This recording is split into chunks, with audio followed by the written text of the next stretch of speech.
Greetings, ladies and gentlemen. It's about 1 o'clock p.m. Eastern Standard Time. XRP Florida is first to chat. And today I'm going to be doing something that I don't normally do, but I'm going to be doing a lot of reading today. You know, last night was absolutely freakish. I mean, we are live. We are live. Wake me up in 2 years. So I was getting a lot of messages yesterday, and you know, a lot of people basically say, I'm going to sell. A lot of people panicking, freaking out. How low can this thing go? How much lower are we going to go?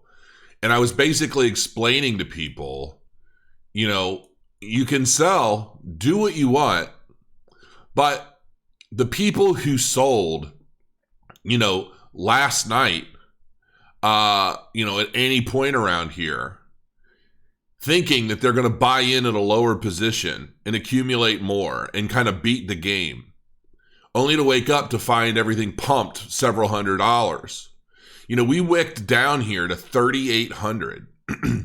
So $3,800, and then boom, within an hour later, we wicked back up to $5,600 and have continued moving up, peaked back at almost 6,000. Now this is an hourly chart.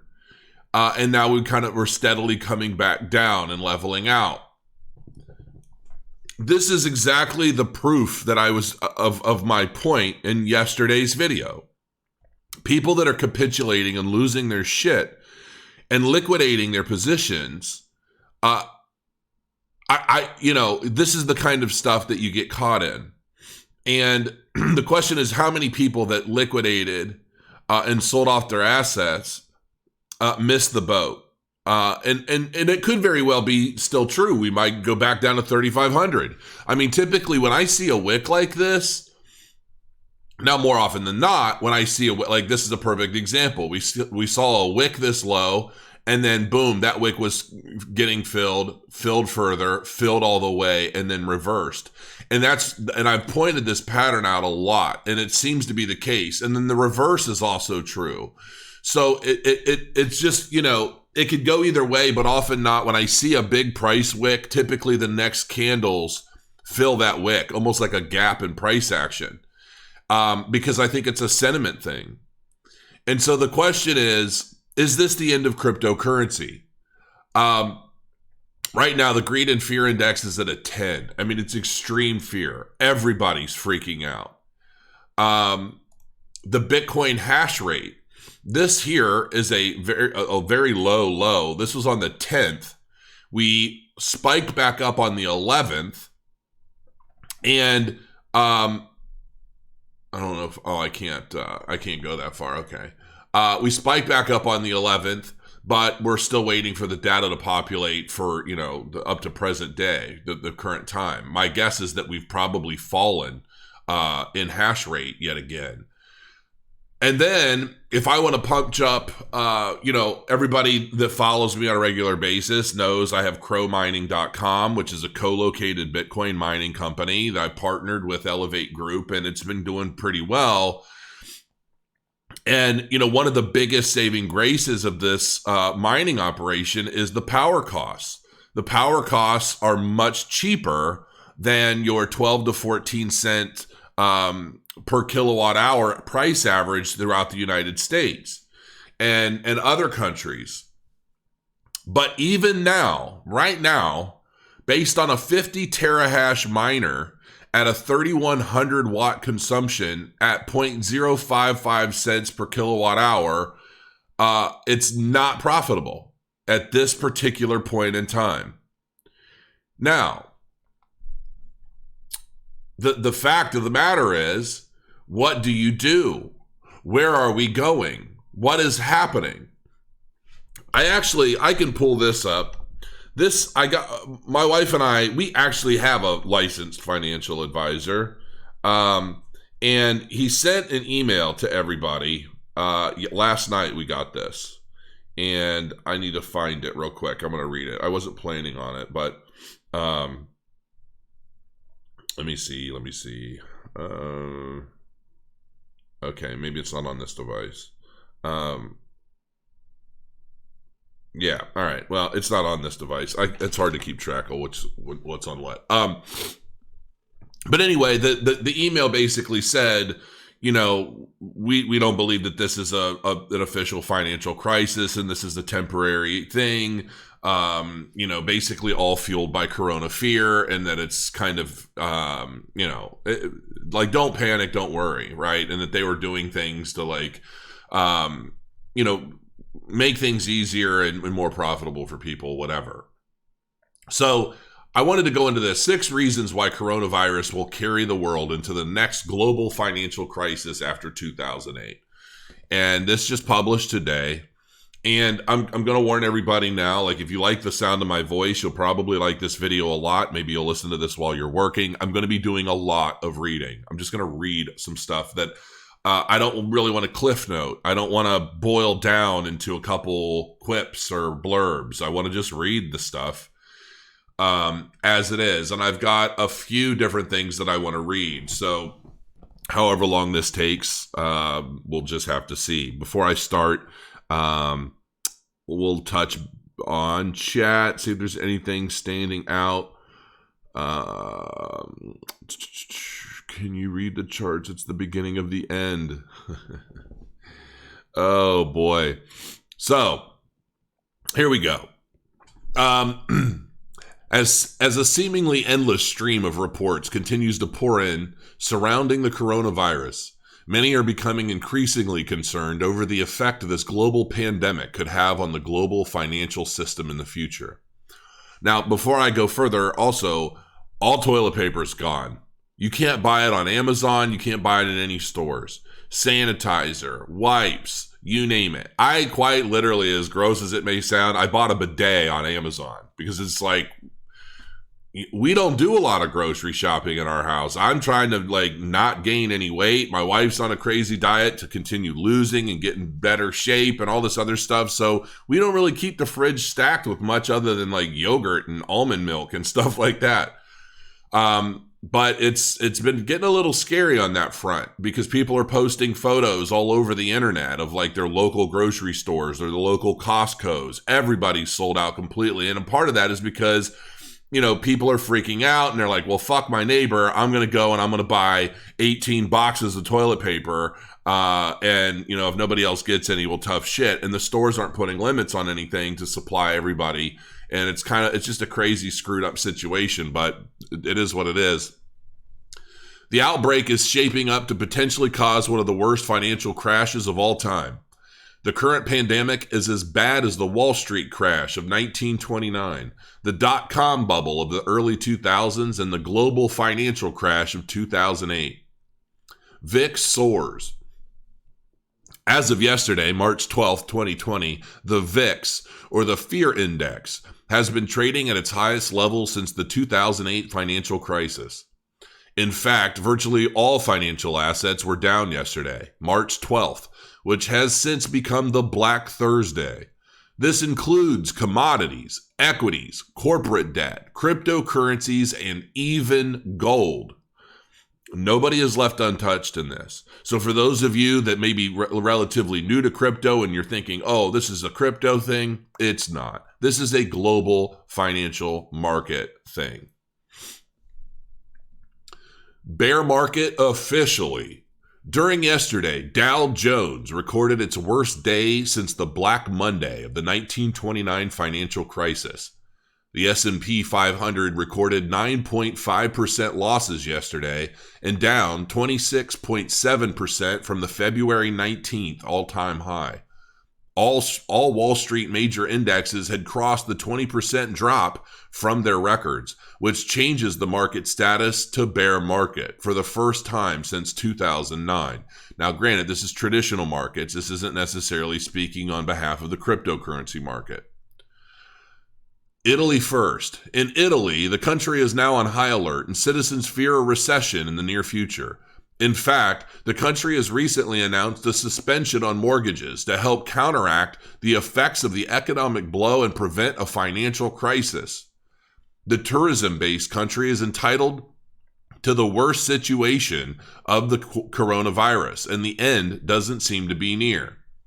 Besides Italy, other leading EU economies are starting to feel the hit of the virus, including Germany, France, Switzerland, and Spain. As it stands, unemployment is also rampant in the European nation, at only 28.9% for people under the age of 25. Solving the problem will take expensive time. To date, there is currently a total of 140,000 reported cases of the coronavirus worldwide. While exactly half of the cases have been confirmed as cured, there have been over 5,000 deaths related to the virus. And as reports continue to emerge from new regions all around the globe, these numbers are only expected to rise. A cure is a matter of time, everyone knows. But until scientists develop one, test it, deliver it, it's likely to take months, even over a year. The hope is that the summer will kill the virus, but no one can promise it won't return. Regarding economic effects, the world doesn't know how to deal with such global virus properly. Unlike in 2008, where it was apparent what needed to be fixed, this new situation has health matters. As long as people will be afraid and worried about their health, no one can force them to travel abroad, sleep in hotels, eat in restaurants, watch live shows, and you get the idea. Now, I'll also add to this that all my kids' schools have been closed. My wife and I were questioning the situation, because everybody is basically closing schools until April, mid to late April, and we're trying to figure out why. Why is that? What's the deal with April? Almost as if everybody is either being told or understands something about this virus is receding or tapering off or something like that. And we were trying to figure out, is it because it's going to start getting warmer? Is there a vaccine coming or something like that? And I'm going to touch on that next. The Fed panics. Takes action very early. Following the recent market collapse, the Fed already used its first life save by cutting the interest rate by 0.5%. Yesterday came to the second one, a $1.5 trillion liquidity injection to the markets. Even this didn't save Wall Street from its fatal double-digit daily crash. Now, Trump demands even more actions from the Fed. I've got something else to touching on a lot of this as well. 2008, were the lessons learned. Since the financial crisis of 2008, mind you, a year before Bitcoin came about, the mainstay of global financial risk has been shifted from the national banks to the asset management industry. Therefore, they don't believe that another crisis is likely. But while there's no doubt that a viral outbreak of this magnitude is going to have deep, far-reaching effects on global economic systems, many point to the underlying fragility of the system as the main culprit surrounding the recent upsets. In fact, the main reasons for the recent volatility are low interest rates and increased leverage on the buyer side of the trade. In other words, the system is already off kilter, and this pandemic could be the straw that breaks the camel's back, overwhelming global systems and potentially causing another global financial crisis. Coronavirus vaccine could be ready by April. Chinese officials say, and this came out on the 10th, so 3 days ago, China's basically come out and said that we should have a vaccine ready by April. And then other people are saying, well, they're going to need to do testing and this and that. Now, this is a twofold concern of mine. And don't worry, we're getting into the crypto side of this, but I'm leading into something. This is kind of step 1, 2, 3, 4. The reality is that I am personally fearful of vaccines for a lot of reasons, especially rushed emergency vaccines, because it's oftentimes situations like this that they tend to add little fun things to these vaccines that they know everybody on the planet is going to go clamor for. And I'm not saying that the vaccines won't necessarily fight against the coronavirus or whatever, but my concerns always lie in what else do these vaccines do to us. Again, it may sound a little tinfoil hat, but a lot of this stuff has been proven in the past. Chinese officials say they'll have a coronavirus vaccine ready next month for emergency situations and clinical trials. 8 institutes in the country are working on 5 approaches to inoculations in an effort to combat COVID-19, according to the South China Morning Post. The contagious illness has sickened more than 118, well, it looks like 140,000 people, and killed at least 4,200 worldwide, mostly in mainland China, as of Tuesday afternoon.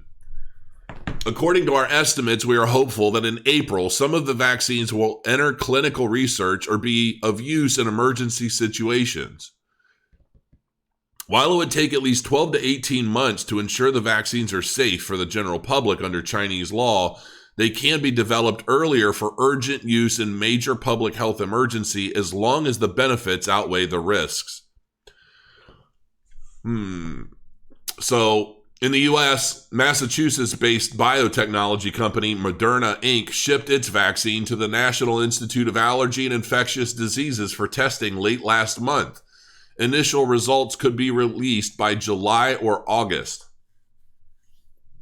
I have to wonder why this stuff takes so long in the face of such a big emergency. Now, the question is, and I see a lot of people capitulating and you know, I'm seeing a lot of comments, millions will die and a lot of doom and gloom.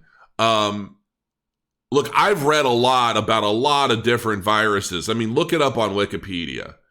You know, a lot of these viruses tend to sprout around the same time and go around the same times.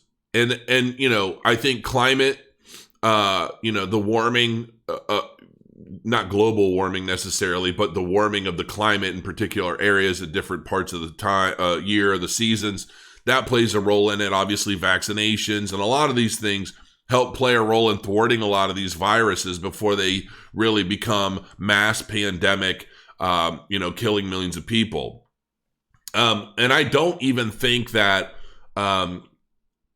here's the thing. Oftentimes, you know, a lot of people say, well, you know, if this virus is man-made or it's a man-made mutation of another virus, oftentimes I find it very difficult to think if it's not, or if it is a man-made virus, there's likely already a vaccine that exists for it. I mean, especially like if this was some sort of like bio weapon or something like that, nobody's going to create a weapon without a cure or without a way to stop it or slow it down or something. I don't know what corona is. I really don't. I have no idea what it is, whether it was man-made or not, but I just can't help but believe that it is, and that maybe it got leaked or got out. I mean, I find it also difficult to believe that all these weird viruses come from like birds and pigs and bats, and I mean, pretty soon your home pet, your cat or your dog we're gonna have a dog virus. I mean, we're gonna have so many different random things over the years. And I just don't buy into a lot of that. But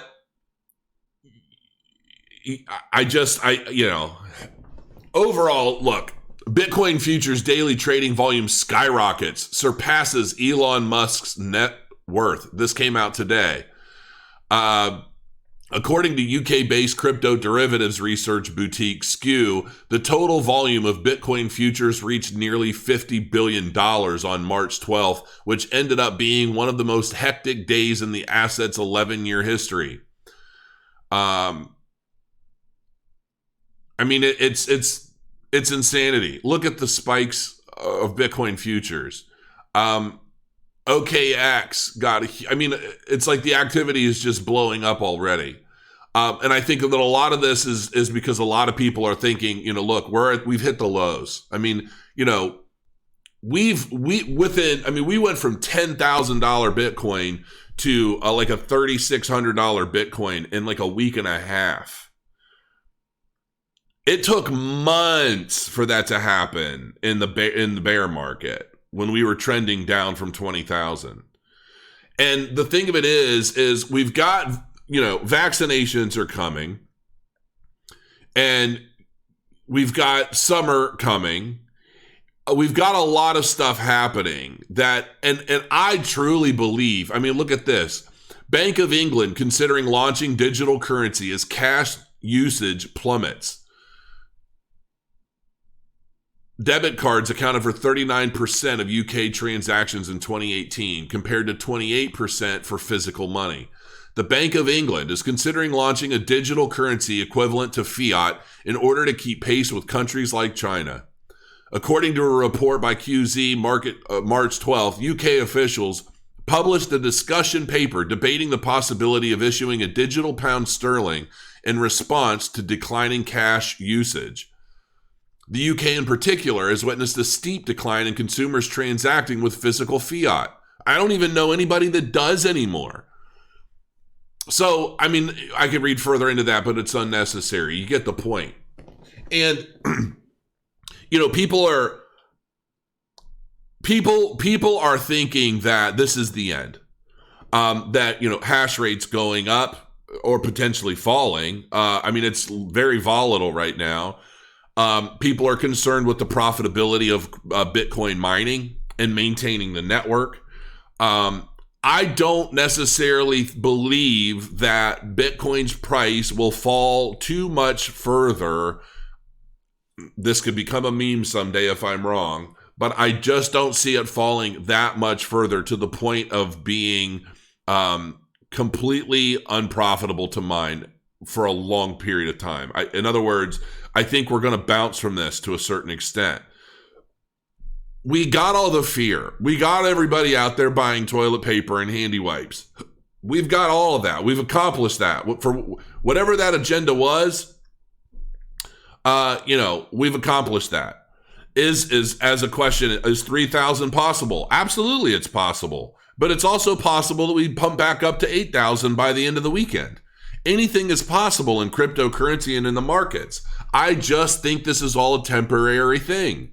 And again, I'm not a financial advisor. I don't know, but that's just what I believe based off of what's happening. This stuff has happened so many times. And for whatever reason, Corona has really gotten under the skin of the public, and it's been really driven forth by the news media.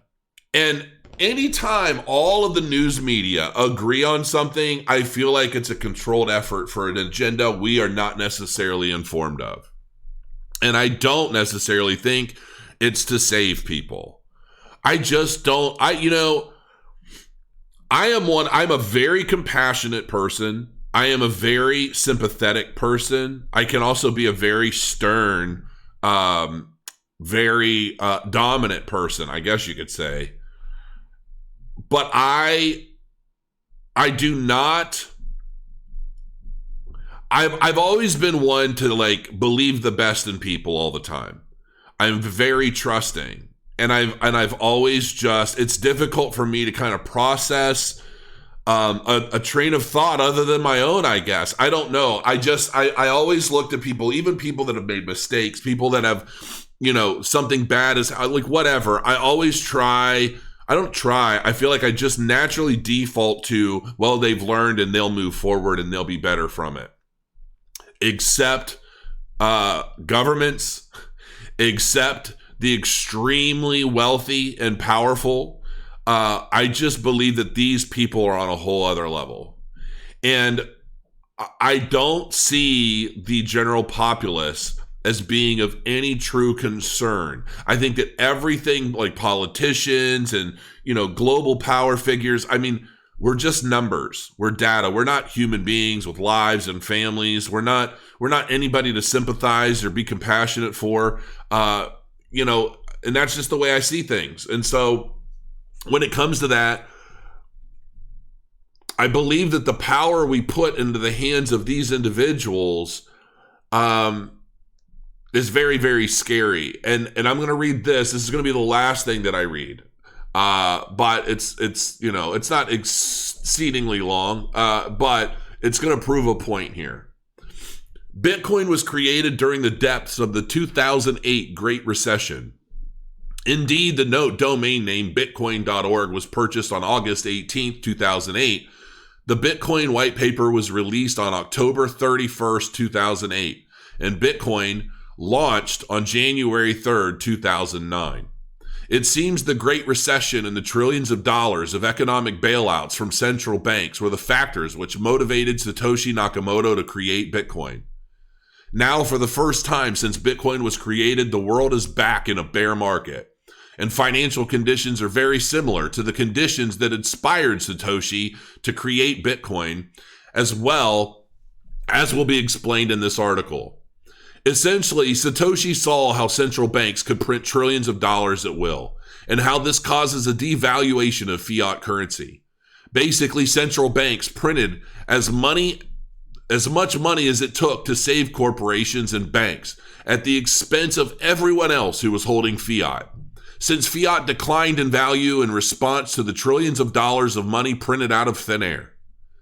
The point of Bitcoin is that it has a fixed supply, which is capped at 21 million coins, and Bitcoin cannot be printed at will since it is decentralized. In other words, Satoshi created Bitcoin so the world would have a currency that could not be devalued by central bank money printing.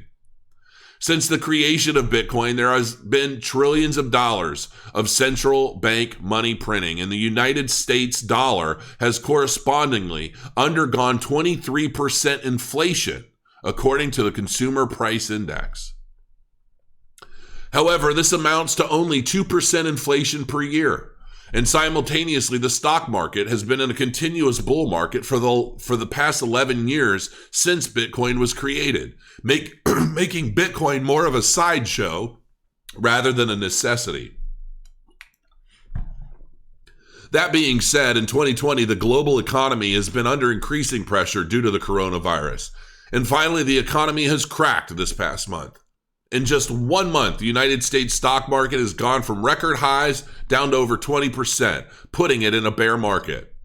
The Dow Jones Industrial Average has regularly been losing 1,000 to 2,000 points in a day, and roughly 3 years of stock market gains have been wiped out.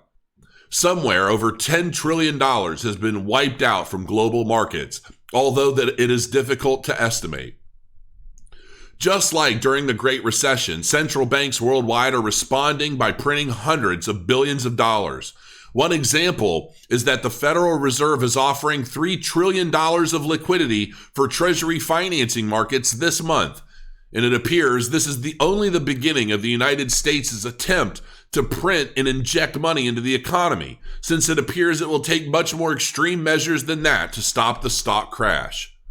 Therefore, the conditions which inspired Satoshi to create Bitcoin have returned, and it is quite possible that many trillions of dollars will be printed in the coming year to salvage the economy, which will likely weaken fiat currency in the medium to long term. Thus, Bitcoin's true test has come. Only time will tell if Bitcoin will fulfill its original mission of being a currency that will hold or gain value as fiat currencies weaken worldwide. And I, ladies and gentlemen, believe it will. I believe that cryptocurrency is not dead, that we are just getting started, that this is a prime opportunity for cryptocurrencies to spread and establish further use case through mass adoption over time, because there is so much money that has been leaving the markets overall on a global level. And where do you think a lot of this money, I believe, is going to enter? When it starts coming back, when the vaccinations start pouring and the virus starts to dissipate and people start breathing freely again in more ways than one, where do you think this money is going to go? It's going to go in the assets that the public and the people that are informed and educated believe they will get the best returns and the best safe haven. A lot of people are saying, well, Bitcoin's not a safe haven. Look at it. It's crashing. It's crashing. Well, right now, this isn't just a financial crisis. This is a pandemic fear. There is a big difference. This isn't about just the Wall Street or the traditional stock markets taking a dive and people hedging those assets into Bitcoin. This is people being scared to death because every time they turn on the television, they think they're going to fucking die from a virus. So they're clearing out everything because they want to free up fiat currency, because as of yet, We don't have the mass adoption or the massive numbers of use cases that are going to help us perpetuate cryptocurrency's usage over time. We can't just go to Kroger and buy toilet paper with Bitcoin or GoChain or Turnio. Well, I guess you can Turnio if you have the card technically, but I mean, the point is that we are still limited with what's possible in cryptocurrency. The technology is here. The fundamentals are here. We're laying the groundwork right freaking now. And I personally am of the most powerful belief that this is an opportunity from which we will grow moving forward. And the closer we get to establishing this mass adoption and this better understanding of where we're at and where we're going in the cryptocurrency space as a whole, I believe that we're going to start replacing portions of the traditional markets for exactly this reason. When the government has to go to the Fed and it has to say, we want you to do more. We need you to inject $1.5 trillion into the markets to stop the bleeding. This is the kind of shit that Wall Street got all these fucking bailouts and all these crooked sons of bitches running these major corporations in the financial sector got crazy and insane bonuses off the backs of everybody that these shit fucking companies hurt and burned to the ground. And this is exactly why cryptocurrency's here. This is exactly why Bitcoin's going to remain popular, and we're not fucking going anywhere. That's all I have to say today. Grow your coins.